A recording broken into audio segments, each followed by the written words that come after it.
नमस्कार, आप देख रहे हैं 4 PM और मैं हूं आपके साथ निधि तिवारी। संसद के शीतकालीन सत्र में शुक्रवार को ऐसा चौंकाने वाला घटनाक्रम सामने आया जिसे सुनकर हर कोई सन्न रह गया। राज्यसभा में चेकिंग के दौरान 500 रुपए के नोटों का बंडल मिला, यानी कि 50,000 रुपए। अब राज्यसभा के सभापति जगदीप धनखड़ ने इस बात की जानकारी सदन को दी और बताया कि नोटों का बंडल सीट नंबर 222 से मिला है। ये सीट राज्यसभा सांसद अभिषेक मनु सिंघवी को आवंटित है। अभिषेक मनु सिंघवी की सीट के नीचे से नोटों का बंडल मिलने का ये मामला जैसे ही सामने आया, सदन में जमकर हंगामा शुरू हो गया। सत्ता पक्ष की तरफ से तमाम तरह की बातें कही गई और मल्लिकार्जुन खड़गे ने एलओपी के तौर पर ये बोला कि आप जांच करवाइए, जांच करने पर पता चल जाएगा कि ये पैसा आखिर किसका है। लेकिन बिना जांच के इस मामले में कुछ भी नहीं कहा जा सकता। वहीं अब इस मुद्दे पर राज्यसभा के अंदर हुए कैश कांड पर एक बहुत बड़ा खुलासा हुआ है। एक ऐसा खुलासा जो इस बात की ओर इशारा करता है कि क्या वाकई में ये कैश मिला या फिर रखवाया गया। आखिरकार राज्यसभा के अंदर कैश कांड की असली हकीकत क्या है, इसको लेकर कांग्रेस के प्रवक्ता गुरदीप सिंह सप्पल ने सवाल उठाए हैं और सीधे तौर पर राज्यसभा के कैमरामैन या फिर ये कह लें कि राज्यसभा के कैमरे पर ही सवाल खड़े कर दिए हैं। गुरदीप सिंह सप्पल ने कहा कि पूरा दिन बीत गया, राज्यसभा में किसके रुपए गिरे थे पता नहीं चला। संसद टीवी के 18 कैमरे लाइव टेलीकास्ट कर रहे थे, अनेकों सीसीटीवी भी सदन में लगे हैं। कितनी देर लगती है जांच करने में? एक फिश आई लेंस भी लगा है जो पूरे सदन के हर कोने को एक सिंगल शॉट में हमेशा रिकॉर्ड करता है। राज्यसभा टीवी बनाते वक्त उसे इसीलिए लगाया गया था कि सदन के भीतर हर कोने का हर पल रिकॉर्ड होता रहे। वैसे देखा जाए तो उसमें जांच करने वाली बात ही क्या है, सीधा सीधा लॉस्ट एंड फाउंड का मामला है। जैसे किसी का फोन या आईपैड कभी सीट पर छूट जाता है या कोई फाइल छूट जाती है तो काउंटर पर जमा कर देते हैं ताकि जिसका हो वो ले जाए। ऐसे ही इस एक गड्डी का मामला है। अधिक से अधिक 50,000 होगा। इतना कैश रखना गैर कानूनी तो है नहीं। राज्यसभा का कोई ऐसा नियम भी नहीं है कि जेब में रुपए नहीं ले जा सकते या ले जाने से पहले सिक्योरिटी को बताना होता है। ऐसा तो कुछ नहीं है। ये भी नहीं है कि बीजेपी ने जो नेता मंडी पूरे देश में सजाई है उसमें कोई सांसद 50,000 रुपए में बिकता हो। इतने में तो सदन या सरकार भीतर विपक्ष का कोई सदस्य कोई खरीद फरोख्त नहीं कर सकता है। सदन में तो कोई मनी लॉन्ड्रिंग भी नहीं होती है कि इस रुपए के बंडल को जब्त किया जा सके। तो फिर गैर कानूनी क्या है? हंगामा है क्यों बरपा? माना कि हम सब लोकल पॉलिटिक्स के किस्से सुनते आए हैं कि गाड़ी में कोई आपत्तिजनक चीज रखवाकर पुलिस से करवा देते हैं या फिर किसी को टिफिन चोरी के मामले में जेल में डाल देते हैं।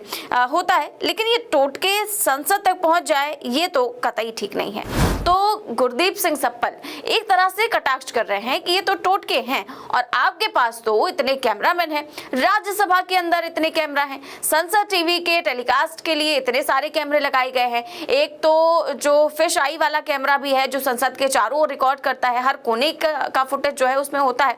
तो संसद के फुटेज को ही चेक कर ले, 1 मिनट में पता चल जाएगा कि आखिर ये पैसा कहां से आया, कहां से 50,000 रखे, किसने रखे, क्यों रखे। क्योंकि जब ये मामला सामने आया और राज्यसभा के अंदर जगदीप धनखड़ ने जानकारी दी, उसी वक्त अभिषेक मनु सिंघवी जो कि सुप्रीम कोर्ट में एक सुनवाई के लिए गए हुए थे, उन्होंने वहीं से वीडियो जारी करके कहा कि मुझे तो पता ही नहीं कि किसका कैश है। मैं आया संसद में, ज्यादा से ज्यादा मैं 3 से 4 मिनट रुका और उसके बाद मुझे वापस सुप्रीम कोर्ट जाना था तो मैं वापस सुप्रीम कोर्ट के लिए चला गया।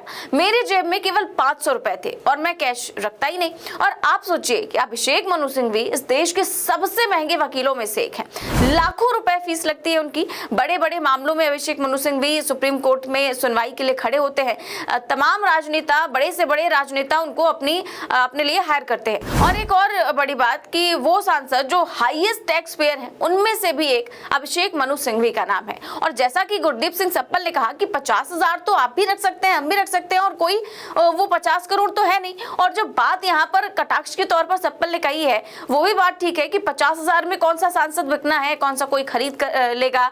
फिर भी कांग्रेस पार्टी की तरफ से लगातार ये कहा जा रहा है कि आप जांच कराइए। और दूसरी बात जो उन्होंने यहाँ पर उठाई है वो ये कह रहे हैं कि आपको जांच की तो जरूरत ही नहीं है, आपके पास इतने कैमरे हैं, 1 सेकंड में पता चल जाएगा कि आखिर किसने रखवाया। तो फिर पता लगाइए और बताइए कि आखिर पैसा किसका है, कहां से आया। कहीं ऐसा तो नहीं कि जानबूझकर ये पूरा का पूरा प्रोपेगेंडा रचा जा रहा है। क्योंकि आप देखिए कि मीडिया पर सुबह से ही और कोई खबर नहीं, सिर्फ और सिर्फ कैश कांड चला उस दिन। और इसको लेकर तमाम तरह की खबरें बनाई गई कि कांग्रेस का पैसा है, घूसखोरी का पैसा है और पता नहीं क्या क्या चीजें कही गई।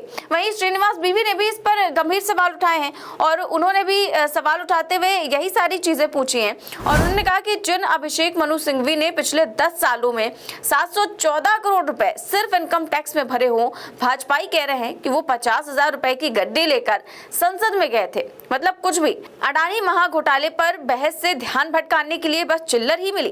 तो इनका कहना है कि ये सब कुछ अडानी महाघोटाले से ध्यान भटकाने के लिए किया गया है, क्योंकि जब से संसद शुरू हुई है इस पर चर्चा की मांग विपक्ष लगातार कर रहा है।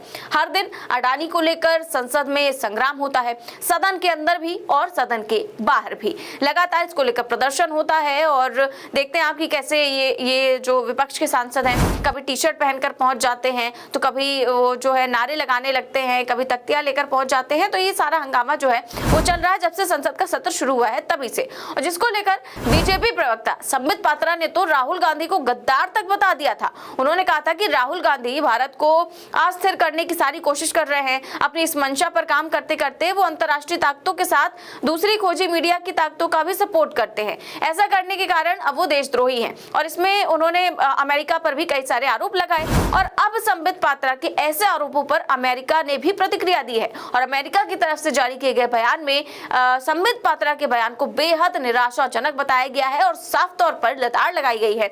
अमेरिकी दूतावास ने कहा है कि ये निराशाजनक है कि भारत में सत्तारूढ़ पार्टी इस तरह के आरोप लगाती है। अमेरिकी दूतावास के प्रवक्ता ने कहा कि अमेरिका इस तरह की किसी भी गतिविधि में नहीं शामिल है, बल्कि वो फ्रीलांस करने वाले पत्रकारों और संगठनों के करियर को आगे बढ़ाने और उनके विकास के लिए काम करते हैं। लोकतांत्रिक देश में प्रेस को ऐसी स्वतंत्रता जरूर मिलनी चाहिए। तो अमेरिका ने इन आरोपों को काफी निराशाजनक बताया और कई सारी बातें कह दी कि हम तो प्रेस की स्वतंत्रता के लिए काम ही करते हैं और भला आप तो ऐसी बात ना करिए जहां पर आपने मीडिया पर पूरी तरीके से कब्जा किया हुआ है। तो जाहिर सी बात है कि ये सारी बातें अब जब निकल कर सामने आ रही हैं तो जाहिर है कि अब ये देखना काफी दिलचस्प होगा और सब इसका इंतजार कर रहे हैं कि कल जब संसद शुरू होगी तब जगदीप धनखड़ जो है वो क्या बताते हैं कि आखिरकार ये कैश किसका है, कहां से आया, क्या कुछ निकल कर सामने आया, जांच में क्या कुछ पता चला है। ये तो फिलहाल देखने वाली बात होगी। फिलहाल इस खबर में बस इतना ही। देश और दुनिया की तमाम बड़ी खबरें जानने के लिए देखते रहिए 4 PM न्यूज नेटवर्क। नमस्कार।